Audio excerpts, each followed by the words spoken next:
part of our special coverage in the build-up to the January 22nd inauguration of the Ram Mandir in Ayodhya, we are trying to get you a larger perspective. Of course, you're getting the ground reports and the flavor and what's happening there and who's coming. But it's not just a moment of physicality about a building being constructed and an event happening in Ayodhya. It is about a rediscovery. It's a story of revival. And who better to discuss it with us, with a person who pretty much in India and all across the world doesn't need an introduction. Gurudev, Sri Ravi Shankar joining us on the broadcast, founder of course of Art of Living. Gurudev, thank you very much for taking out the time to give us a larger understanding of what is about to happen and how you perceive it's going to change the course of modern society, not only in India but across the world. How important, Gurudev, will this actually be as a moment in history? It's a great moment for the upliftment of our civilization. Ramayana has impact not just in India.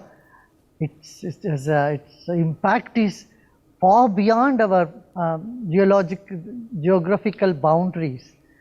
So it's a matter of pride for our country, for our civilization, and the wrong that has been done 500 years ago is getting corrected today. And how can anyone not feel emotionally charged at this moment? True that. Gurudev, but you also understand well, with your great experience and wisdom in these matters, that let's face it, we have forever been brainwashed into this two-nation theory of that there are Hindus, it's Hindus versus Muslims. Are we now seeing that two-nation theory brainwashing erode and some kind of a healing touch emerging? Absolutely. Indonesia is a Muslim country, but Ramayana is very popular there. In fact, people do their Ram Leela in their homes when they have weddings. Thailand is a Buddhist country. Ramayana is popular there. I mean, Ramayana, Mahabharata have impact on many parts of the world. Not only that, in this country, I have been in the mediation panel and I have met with the Muslim leaders throughout the nation. Nobody is opposed to Ram Mandir at all. Nobody said we should not have. And Maryada Purushottam Sri Ram is a universal figure and inspiration to millions around the globe. So we must rejoice this. I want to tell you, even Mongolia, Sir, a country which is so remote, there they have honor for Ganga and Sumeru. Their story starts like this. Once upon a time, when Ganga was Mansarovar was a tiny lake, Ganga was a small river, and Sumeru was a small mount. Like this, their history begins. Unfortunately, in this country, we had stopped owning our roots. We have been so ashamed, made to feel ashamed about our history and our traditions.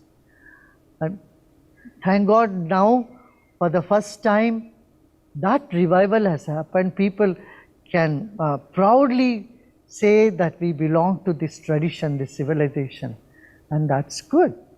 And Muslims in this country, I tell you, they had such goodwill. When I was meeting all different parties in the mediation committee, there was such a good feeling with them. And of course, we had spoken to you at that point of time, and the country owes its special debt of gratitude to you and the role that you played in doing exactly what you've just mentioned in the time when this was culminating in the conversation that need to happen. And your calm presence, of course, would have really helped in that. Gurudev, you've written recently about the Kali Mandirs in Ayodhya as well. Can you tell us a bit about that story as well? Yeah, it was way back in 2001. Then Prime Minister Atal Bihari Vajpayee asked me to intervene and talk to the parties, both parties. He said, Gurudev, आपको तो दोनों पक्ष मानते हैं, Yes. तो आप बात कर लीजिए. Then I started talking to them. Then I proposed the same thing, 5 acres of land for Muslims and that place to be given to the Hindus as gift. And now same thing has happened anyway after many years. That time I had a vision that the Kali Mandir is there, which is in a dilapidated condition in Ayodhya. I had never been to Ayodhya before that, I tell you. So at that time, Ashok Singhal was here, had come to me. He was very, very, very passionate about it, and he was little bit sad that the Mandir thing is not happening, you know.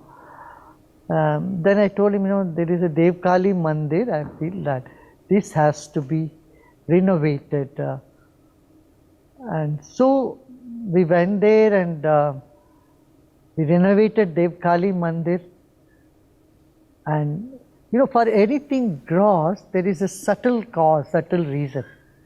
There is a saying, Daivadinam Jagat Sarvam. Every event and moments in this world has its roots in the subtle world of angels, of devas and devatas. So that pushti had to be done. So we found that the Dev Kali Mandir was not in a very proper shape, and it was renovated. The pond in front of the Dev Kali Mandir was garbage dump.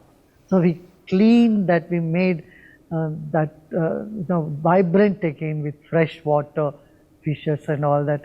Then at that time, Mahant Nitya Gopal Das ji was there, and many other sons, Sant of Hanuman Gadi Math.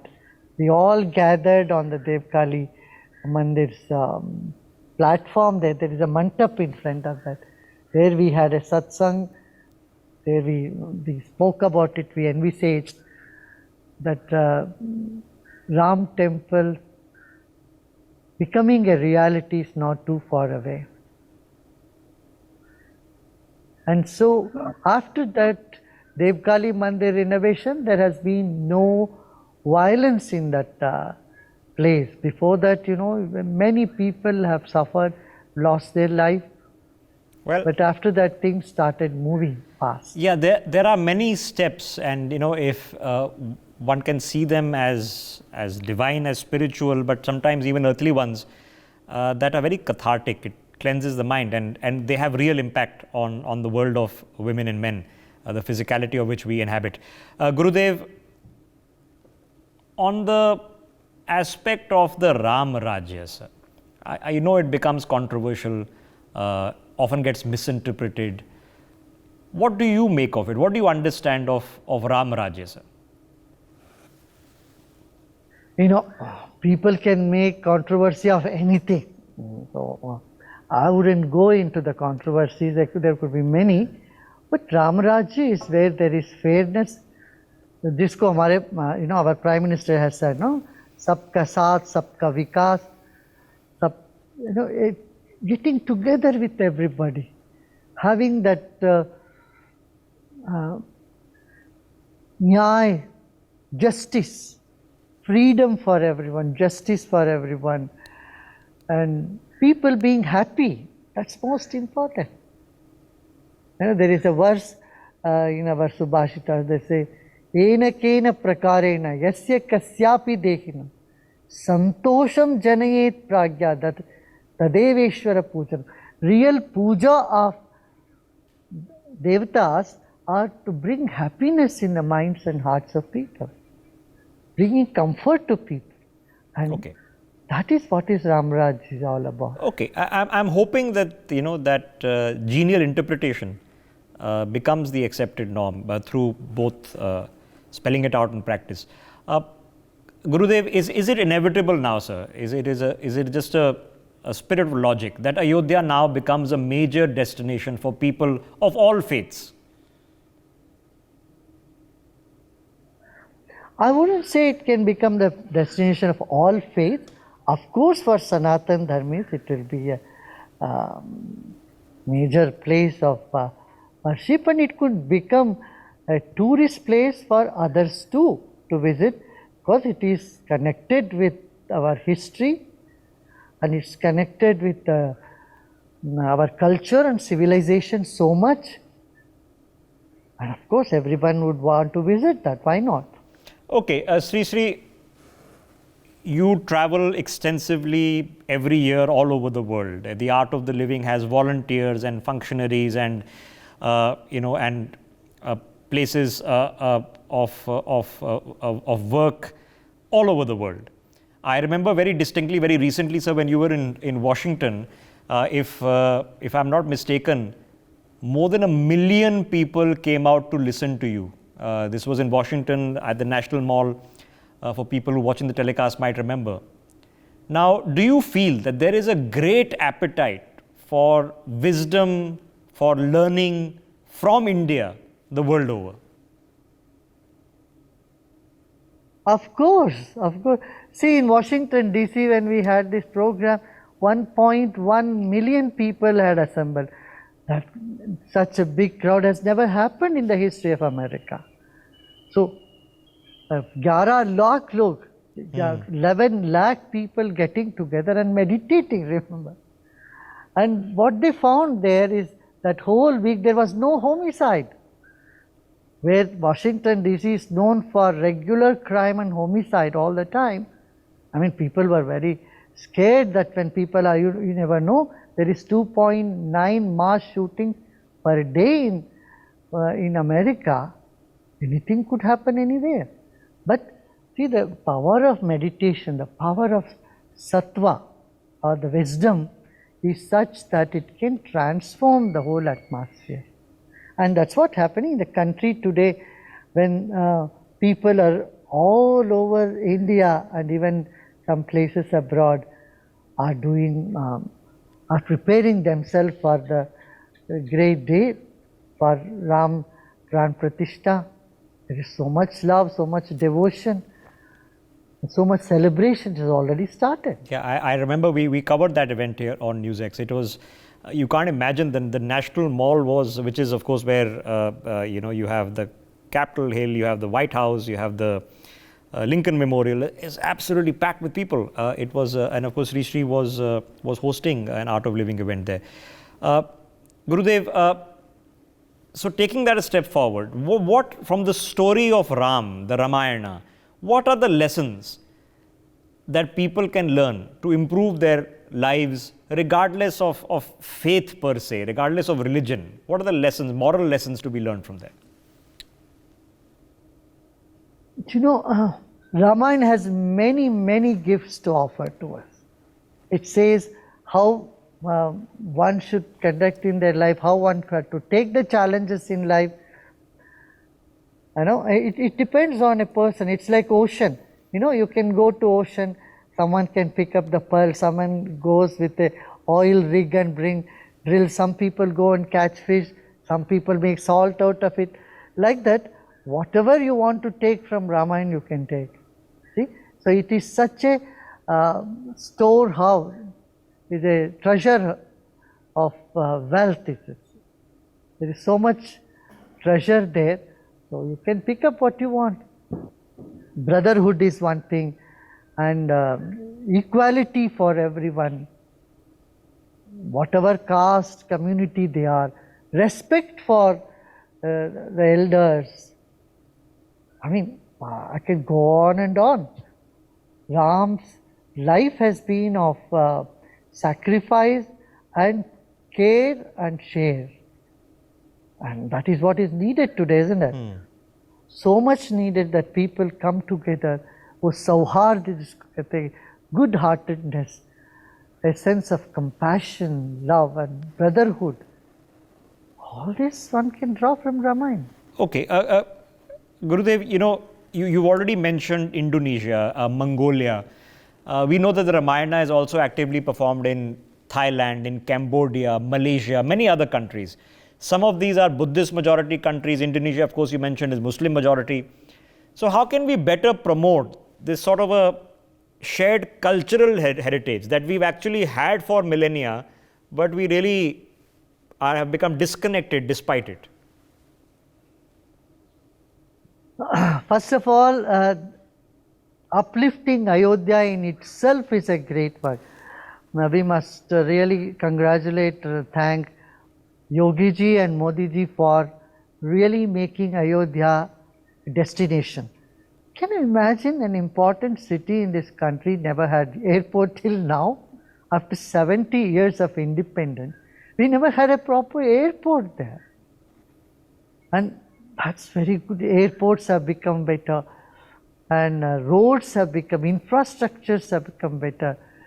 Accommodation is now available for people to come and stay and visit. You know, these are things that was much needed to promote. I tell you, Greece, which is a small country, Yes. which is half the size of one of our states in India. Yes. Maybe it's little bigger than Himachal Pradesh or little bigger than Haryana. That country draws 12 million tourists every year. And we are there maybe 4 million, 5 million. We have so much potential in this country. And this cannot be done by common people. The government has to take a step, and the government now has taken that great initiative to develop our pilgrim centers, tourist places, provide infrastructure. By this, the economy will go up, unemployment rate will come down, and we will be known as an advanced country in the world. I'm sure it's going to happen, and we are proceeding in that right direction, I think. Okay, Gurudev, I know we have limited time, but sir, I have to ask you this. There's a amazing temple that has been built in New Jersey. You must have heard, of course, the PM Modi will be inaugurating the one in Abu Dhabi in just a few weeks' time. Germany, other places, a lot of these temples are being built. What do you make about this Hindu revival that is happening globally? No, that's good. See, temples are not just places of worship alone, it's also centers of cultural and civilizational wisdom there. It's a place for cultural exchange or depicting our traditions. We have to keep the traditions alive. It's a world heritage, you know. Every one of our festival, I would say, is heritage of the world, and which humanity has to be proud of. And these places of temples and centers, yoga centers, you know, when we started 42 years back, I called our movement Art of Living. The very reason was, those days yoga was thought to be for people, someone out there. It's not for common people or mainstream people. You know, someone with all the ashes in the body will stand on one leg in Allahabad. That's what the idea of yogis were. But today, it's much different. Nearly 2.5 billion people, or nearly 1/3 or 1/4 of our humanity on the planet are practicing yoga. People have become vegetarians. So these are all the good influences that the country, the culture can make on the rest of the world. Okay. And here, you know, our country promoted millet. We know with less amount of water, how we can grow a healthy food which can take care of the health of people. And India had announced the International Year of Millet, and that is taking roots now. People are appreciating that Ayurveda is being honored now. Though we are much late for bringing the goodness of Ayurveda to the Western world, nevertheless it's happening now. So, yes. So, today, as I said, finish you your know, thought, we please. have these things, 7 things that India can be very proud of. First, it's spirituality. Today, the world is facing the challenge of depression. 1 in every 3 persons are faced with mental health issues. So we have the answers for it. India has the answer. So spirituality, tourism, our food, our jewelries, our garments, our IT, technology and science, we are not behind that. So these are the key aspects of our culture, our civilization, which we had to be proud of. Yes. And which will benefit the entire world. But Gurudev, the cross-cultural, cross-country, cross-faith acceptance of this, which was often seen from a very myopic lens, and we've experienced it, of course, in our lifetime. So when we do acknowledge that in Abu Dhabi you have a Muslim emirate that is putting time, energy, resources, devoting it in creating a Hindu temple, what does that now help us transcend in terms of at least mind space? See, they support because they have seen the benefit of our culture to common people. It is helping people. It's not just the temple.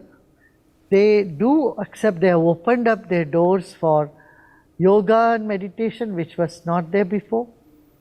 Because yoga has the wellness programs in all those countries have become more and more popular, and wellness definitely includes yoga and meditation. And of course they have given the permission, and mind you, there have been small temples existing in UAE before also. Correct. People have been going to gurudwaras and temples. But this big temple that's being now built is a class by itself. Yeah, and it's going to be a grand ceremony, right? The Prime Minister will be going for it. The Emirs will be there. Absolutely fascinating. Immediately, I think 2 weeks after Ayodhya. Gurudev, there's of course a mosque that is being planned in Ayodhya at an alternative site. Should we be hopeful that a grand structure will be built there as well? Yeah, you see, the Muslims never demanded for 5 acres land, or they did not demand for a mosque. But it is the Supreme Court which, with the recommendation of the committee and our proposal, also said yes, we will give the 5 acres of land. So to be fair to everyone, to see that everyone has a right for their beliefs and faith. Our Prime Minister is very concerned about what would happen when the judgment comes. And so he said after the judgment there should be no jashan, no celebration, because that will create hurt in people's mind. Actually, this was artificially created. The identity of Muslim was never with Babri Masjid, but it was unnecessarily, unwantedly created by few elements to make it as an existential crisis, made an emotional issue.